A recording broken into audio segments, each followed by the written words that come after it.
Okay, good morning student. कल तक D Broglie principal हमने पढ़ा था। आज का हमारा टॉपिक है हाइजेनबर्ग्स अनसर्टेनिटी प्रिंसिपल। यहाँ पे वर्ड यूज किया है अनसर्टेन। अनसर्टेन यानी कि क्या, तो जो फिक्स नहीं है, सर्टेन नहीं है। जैसे हम नील्स बोर की बात करें तो नील्स बोर अंकल ने हर एक रेडियस मतलब ऑर्बिट का रेडियस वो फिक्स कैलकुलेट करके दे दिया, सर्टेन बता दिया। आपको रेडियस का फॉर्मूला पता होगा कि radius of nth orbit is equal to 0.529 into n square by z angstrom. ये रेडियस का फॉर्मूला है, भूल गए हो तो भी रिवाइज कर लो बच्चों। इसको भी कल 25 टाइम लिख के मुझे भेजना। ये रेडियस का फॉर्मूला है, यानी कि हमारा जो फर्स्ट ऑर्बिट हाइड्रोजन का, उसका रेडियस कितना होगा, तो 0.529 और फर्स्ट ऑर्बिट के लिए 1 का स्क्वायर z भी 1 है तो इतना एंगस्ट्रम है। सेकेंड ऑर्बिट का रेडियस क्या होगा, तो 0.529 इंटू 2 स्क्वायर। थर्ड ऑर्बिट का रेडियस क्या होगा, तो 0.529 इंटू 3 स्क्वायर। फोर्थ ऑर्बिट का रेडियस क्या होगा, तो 0.529 इंटू 4 स्क्वायर। यानी कि हर एक ऑर्बिट का रेडियस फिक्स कैलकुलेट करके दिया है, वो पक्के से सर्टेन कैलकुलेशन बताया है। अब रेडियस की बात करें फिर इलेक्ट्रॉन की एनर्जी, तो वो भी कैलकुलेट करके दिया है। और वेलोसिटी ऑफ इलेक्ट्रॉन, वेलोसिटी का सिंबल बच्चों v रहेगा, v यानी वेलोसिटी, तो वो बताया था 2.18 into 10⁶ into n over z metre per second.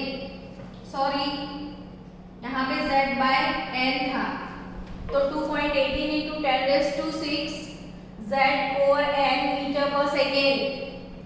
तो ये वेलोसिटी मतलब इलेक्ट्रॉन का वेलोसिटी, इलेक्ट्रॉन का रेडियस, इलेक्ट्रॉन का एनर्जी, वो सब कैलकुलेट करके दिया था नील्स बोर अंकल ने।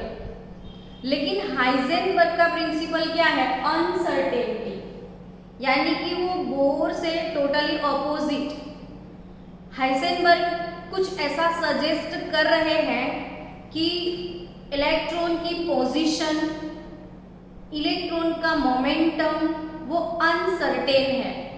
चलो एक चीज बताऊं मैं आपको कि जैसे बड़े बड़े पार्टिकल हैं, यहां से आप अहमदाबाद जा रहे हो, अभी अभी 9 बजे आपकी कार अहमदाबाद जाने के लिए निकल गई, तो यहाँ पे बैठे बैठे मैं बता सकती हूँ कि 9 बजे आप अहमदाबाद के लिए जा रहे हो, तो मैं ये प्रिडिक्ट कर सकती हूँ कि 10 o'clock आप यहाँ पे होंगे, 10:15 को आप शायद यहाँ पे होंगे, 10:25 को शायद आप यहाँ पे होंगे। यानी कि आपका जो पोजीशन है वो पता चल सकता है, क्योंकि वो बड़े पार्टिकल हैं जो दिखते हैं। अब इलेक्ट्रॉन कैसा पार्टिकल है, तो वो बहुत छोटा पार्टिकल है। आज तक इलेक्ट्रॉन को कभी किसी ने देखा नहीं है, इवन एटम को भी कभी किसी ने देखा नहीं है। किसी को भी पता नहीं है कि एटम कैसा दिखता है। वो स्फेरिकल है, वो तो एक्सपेरिमेंट के कंक्लूजन से निकाले गए कि भाई एजम्पशंस है कि वो ऐसे होंगे, पर देखा नहीं है किसी ने। अब सोचो बच्चों कि ये हाइड्रोजन है, ये न्यूक्लियस है, यहाँ पे इलेक्ट्रॉन है, और सबको पता है इलेक्ट्रॉन कंटिन्यूअसली मूविंग है, और वो अपनी स्पिन पे भी मूव करता है। अगर किसी को इच्छा है ये जानने की कि मुझे हाइड्रोजन के एटम में 1 बजे इलेक्ट्रॉन कहाँ है, 2 बजे इलेक्ट्रॉन कहाँ है, 3 बजे इलेक्ट्रॉन कहाँ है, तो क्या वो प्रिडिक्शन हो सकता है कहाँ है, यानी कि पोजीशन ऑफ इलेक्ट्रॉन। तो इलेक्ट्रॉन का पोजीशन लोकेट करने के लिए एक्सपेरिमेंट किसने किया था? हाइजेनबर्ग ने। Hello everyone, listen me carefully बच्चों कि इलेक्ट्रॉन का पोजीशन, मैंने क्या बोला? इलेक्ट्रॉन का पोजीशन यानी इलेक्ट्रॉन की वो पॉसिबिलिटी कहाँ है कि पोजीशन कहाँ है, अभी कहाँ है इलेक्ट्रॉन, वो पोजीशन लोकेट करने का एक्सपेरिमेंट किसने किया है? हाइजेनबर्ग ने। अब इलेक्ट्रॉन की पोजीशन को वो लोकेट करना चाहते थे तो इलेक्ट्रॉन माइक्रोस्कोप लिया था उन्होंने। देखो, इलेक्ट्रॉन की पोजीशन लोकेट करने के लिए इलेक्ट्रॉन माइक्रोस्कोप यूज किया था।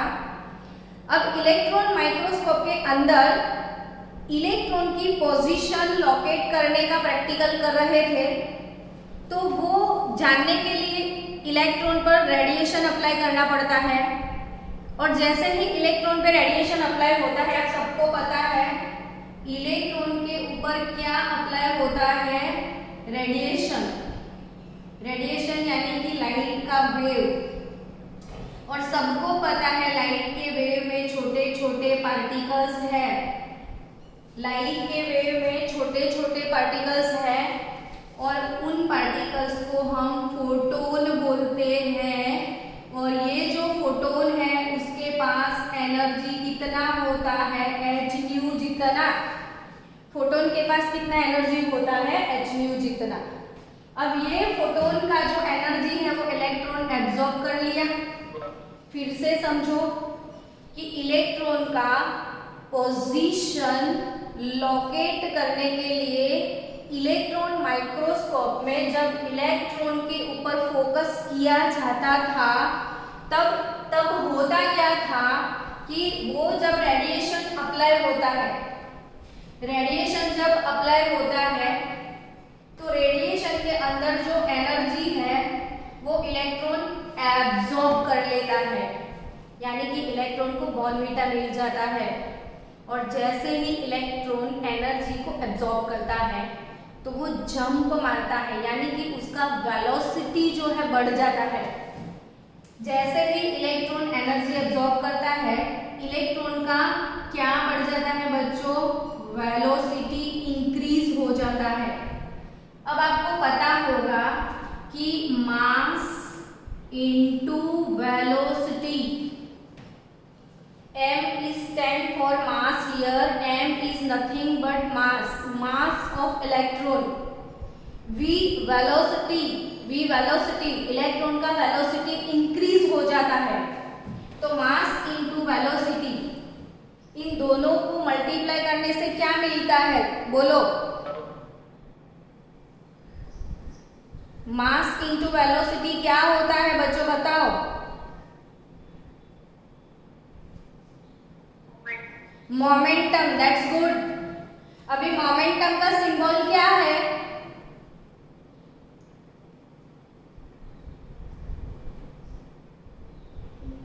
मोमेंटम का सिंबल P।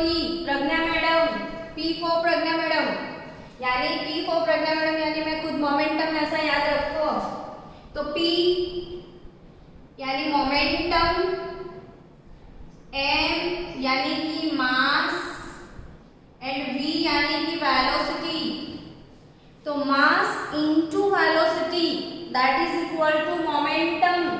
अब फिर से समझो, हम एक्सपेरिमेंट कर रहे थे, हमारा एम था to locate the position of electron.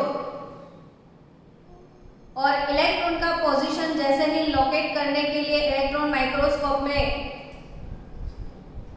यहाँ पे रेडिएशन अप्लाई होता है और इलेक्ट्रॉन एनर्जी एब्जॉर्ब कर लेता है, और एनर्जी एब्जॉर्ब करते ही उसका वेलोसिटी बढ़ जाता है और मोमेंटम चेंज हो जाता है। यानी कि जैसे ही रेडिएशन अप्लाई हुआ, हमको पोजीशन लोकेट करना था, उसकी बजाय वो मूवमेंट में आ गया, तो बिल्कुल भी पोजीशन हम लोकेट नहीं कर पाते हैं। सो उसका पोजीशन अनसर्टेन है, मोमेंटम भी अनसर्टेन है। सो पोजीशन लोकेट करने के एक्सपेरिमेंट से पोजीशन नहीं पता चला, इसीलिए अनसर्टेनिटी प्रिंसिपल आया। तो ये किसने दिया था प्रिंसिपल? तो ये है German physicist Werner Heisenberg. Werner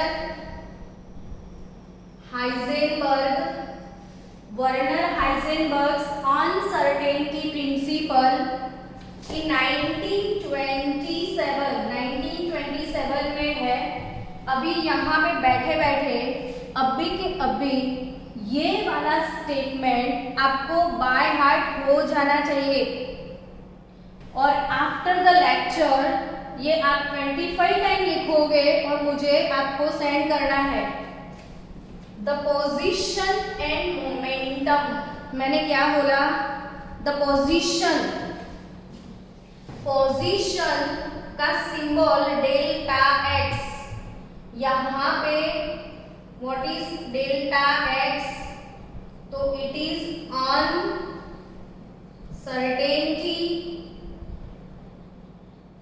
in position, uncertainty in position delta x, और मोमेंटम तो uncertainty in momentum. Uncertainty in momentum is nothing but delta p. तो the position and momentum of a moving microscopic particle, microscopic कौन? तो electron, proton, neutron, ये सब microscopic particle है। तो can not be determine simultaneously and precisely.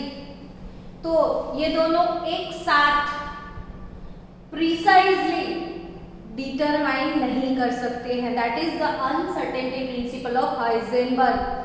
So what is Werner's uncertainty principle? Hello बच्चों, फिर से सुनो। The position and momentum of a moving microscopic particle cannot be determined simultaneously and precisely. So precisely determine नहीं कर सकते। तो जो चीजों के लिए हम precisely मतलब परफेक्ट डिसीजन नहीं देते, उनके लिए हम अप्रोक्सीमेशन देते हैं। यानी कि मुझे परफेक्ट नहीं पता है कि ये यहाँ है, तो मैं क्या बोलूँगी? हाँ, मे बी इसके आसपास होगा। तो वैसे ही जब प्रिसाइजली नहीं मिला तो अप्रोक्सीमेशन वैल्यू क्या दिया? तो यहाँ पे mathematical representation of Heisenberg uncle delta x into delta p greater than or equal to h upon 4 pi। यहाँ पे h का वैल्यू डाल दो 6.626 into 10⁻⁻34 joule into second upon 4 और पाई। तो पाई का वैल्यू है 3.14। अब ये जो पाई का वैल्यू है 3.14 इंटू 4, ये इससे जो भी आंसर मिलता है h अपॉन 4 पाई का, h और 4 पाई सबकी वैल्यू डालने के बाद जो आंसर होता है उससे ये ज्यादा होना चाहिए, यानी डेल्टा x का, यानी uncertainty in position, uncertainty in momentum, दोनों का जो प्रोडक्ट है या मल्टीप्लिकेशन वैल्यू है, it should be greater than और is equal to the h/4 pi. तो यहाँ पे मैं आपको 5 मिनट दे रही हूँ बच्चों, सबको ये सेंटेंस यहाँ पे लिमिटेशन की बात करें। चलो, हाइजेनबर्ग अनसर्टेनिटी प्रिंसिपल का लिमिटेशन क्या है? तो same limitation as de Broglie uncle. De Broglie principle में हमने पढ़ा था कि de Broglie is only applicable for microscopic particle. De Broglie is only applicable for microscopic, it is not for macroscopic particle. Similarly, also the Heisenberg uncertainty principle only applicable to the moving microscopic particle. Moving microscopic particle, it has no importance for heavy object in motion. तो जो heavy object है, heavy objects जैसे car, scooter, तो उनके लिए ये principal नहीं है, ये इलेक्ट्रॉन, प्रोटॉन, न्यूट्रॉन जैसे पार्टिकल्स के लिए है। तो इसको प्रूव करते हैं लिमिटेशन को। फॉर एग्जाम्पल, चलो फिर से एक बात ये बता दूं आपको कि अभी अभी जो प्रिंसिपल हमने पढ़ा था कि delta p into delta x greater than और इक्वल टू h/4 पाई। तो यहाँ पे डेल्टा पी यानी कि अनसर्टेनिटी इन मोमेंटम है, but as we know that what is momentum, तो यहाँ पे मोमेंटम यानी मास इंटू वेलोसिटी होता है, मास इंटू वेलोसिटी होता है। So delta P is nothing but m delta v हो जाएगा। सो यहाँ पे डेल्टा पी की जगह पे मैं लिख दूं m delta v into delta x greater than और equal to h/4 pi. So delta v into delta x greater than और equal to h/4 pi m। लिखते जाओ ताकि समझ में आए। फिर से देखो, delta p into delta x greater than और इक्वल टू h/4 पाई है, बट व्हाट इज पी? तो मोमेंटम, मोमेंटम यानी मास इंटू वेलोसिटी। तो डेल्टा पी यानी m delta v, delta p का वैल्यू अगर यहाँ पे रख दिया तो m delta v delta x greater than और equal to h/4 pi. So new formula here, delta v into delta x greater than or equal to h/4 pi m. So guys, what is delta v? So it is uncertainty in velocity. Delta v वो uncertainty in velocity है। तो uncertainty in velocity, चलो ये value हम calculate करते हैं for object having mass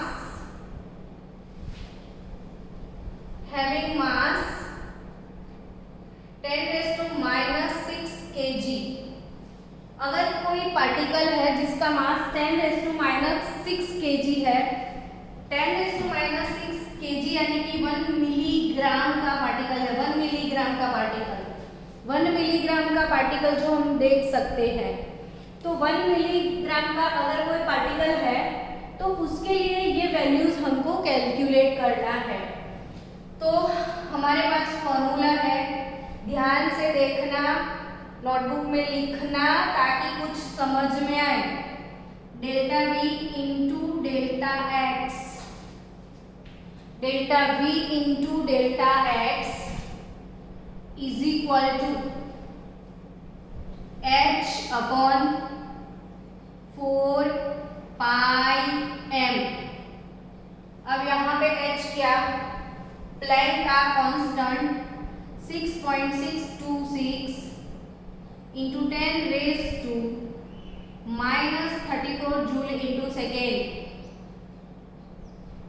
पाई का 3.14 होता है और mass of electron mass of electron 9.109 into 10⁻³ kg। Sorry, यहाँ पे मास ऑफ इलेक्ट्रॉन कहाँ लिखना है, यहाँ पे मास तो दिया गया है भाई, ये रहा मास पार्टिकल का 10⁻⁻6 kg। So 6.626 divided by 4 divided bye 3.14 करना है, तो 0.527 इंटू 10⁻⁻34 और ये -6 ऊपर ले लो तो कितना होगा, तो -28। अब ये वाले वैल्यू का मतलब समझो कि 0.527 इंटू 10⁻⁻28 यानी कि यहाँ पे 28 जीरो डालने हैं आपको। आपको कोई बोले कि भाई 0.0001 वाला वैल्यू, तो भी ऐसा लगे कि ये तो कितना छोटा है,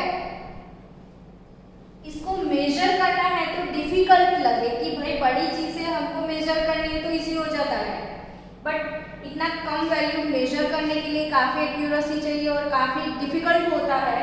तो बताओ जिसके आगे 28 जीरो होंगे वो वैल्यू कैसा होगा, तो वो वैल्यू हम मेजर नहीं कर पाते हैं या डिटेक्ट भी नहीं कर पाते हैं।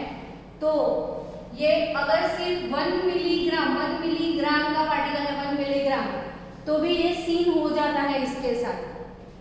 सो इसलिए बोल दिया ये वेरी वेरी स्मॉल वैल्यू, काफी छोटा value, so it has no importance for heavy object. और वो हैवी भी कितना हैवी है, बहुत ज्यादा हैवी नहीं है बेचारा, 1 मिलीग्राम का तो है, लेकिन ये माइक्रोस्कोपिक लेवल पे जाओ, सपोज ये कैलकुलेशन करो आप, तो ऑब्जेक्ट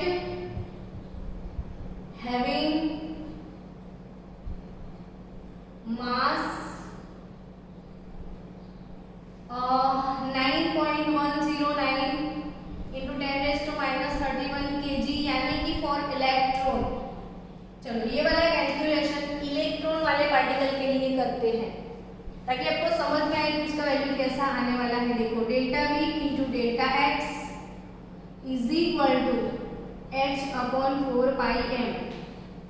तो h 6.626 इंटू 10⁻34, यहाँ पे 4 into 3.14 into mass 9.109 into 10⁻31 kg। तो 6.626 divided by 4 divided by 3.40 divided by 9.109, तो 0.057 इंटू 10⁻34 और ये ऊपर जाएगा +31 तो -3। अब ये देखो वैल्यू एप्रिशिएबल है, हम कैलकुलेट भी कर सकते हैं, काफ़ी बड़ा वैल्यू है ये इसके हिसाब से, इसके कंपैरिजन में ये काफ़ी बड़ा वैल्यू है, तो ये कैलकुलेट प्रॉपरली कर सकते हैं हम। सो इसलिए बोल सकते हैं लिमिटेशन ऑफ हाइजेनबर्ग अंकल कि it is only applicable to object having mass like this. तो यहाँ पे आप देख सकते हो कि 1 मिलीग्राम का पार्टिकल है तो ये यूजलेस वैल्यू है और काफी छोटा ऑब्जेक्ट है तो एप्रिशिएबल वैल्यू है। ओके स्टूडेंट्स, यहाँ पे एक प्रॉब्लम है, ध्यान से पढ़ो। ये Heisenberg uncertainty principle based question लिखा हुआ है। क्वेश्चन को कभी भी सॉल्व कैसे करते हैं, न्यूमेरिकल कैसे सॉल्व करते हैं, तो न्यूमेरिकल्स की बेसिक रिक्वायरमेंट है कि आप बड़े आराम से क्वेश्चन को बार बार पढ़ें। जितना आप पढ़ते जाओगे उतना आप उसको समझते जाओगे और धीरे धीरे से समझे। फिर क्वेश्चन में जो जो चीजें प्रोवाइड की होती है यानी कि क्वेश्चन एनालिसिस वो पूरा लिखे आप, और लिखने के बाद आपके पास होना चाहिए फॉर्मूला। अगर फॉर्मूला प्रिपेयर है तो और कुछ नहीं करना है, वैल्यूज डालना है और कैलकुलेशन करना है, और जो आप करते नहीं हो। तो यहाँ पे क्या लिखा है कि the velocity of an electron, the velocity of an electron यानी कि यहाँ पे वेलोसिटी के बारे में कुछ लिखा है, वेलोसिटी के बारे में, तो आप ये सोचो कि वेलोसिटी का फॉर्मूला, सिंबल क्या है वेलोसिटी का। तो यहाँ पे वेलोसिटी का सिंबल है v। एक तो सिंबल भी आप प्रिपेयर नहीं करते हो, तो वेलोसिटी का सिंबल है v। अब उसके बारे में ये बोल दिया है कि the velocity of an electron is accelerated by 1/10th of the velocity of light। Velocity को थोड़ा ट्विस्ट करके बोला है, सीधा सीधा वेलोसिटी नहीं दिया है, क्वेश्चन में थोड़ा ट्विस्टिंग है। तो यहाँ पे ट्विस्टिंग क्या है, so velocity of an electron, यानी कि इलेक्ट्रॉन का वेलोसिटी कितना है ऐसा बोल दिया है, तो ये है 1/10th of the velocity of light. अब ये आपको सोचना पड़ेगा कि वेलोसिटी ऑफ लाइट क्या है। तो लाइट का वेलोसिटी, कल भी मैंने काफी बच्चों को पूछा था, बताओ बच्चों वेलोसिटी ऑफ लाइट, वो भी नहीं पता था। तो यहाँ पे वेलोसिटी ऑफ लाइट को c बोलते हैं, c वेलोसिटी ऑफ लाइट, यानी लाइट जो है, लाइट वो एक सेकेंड में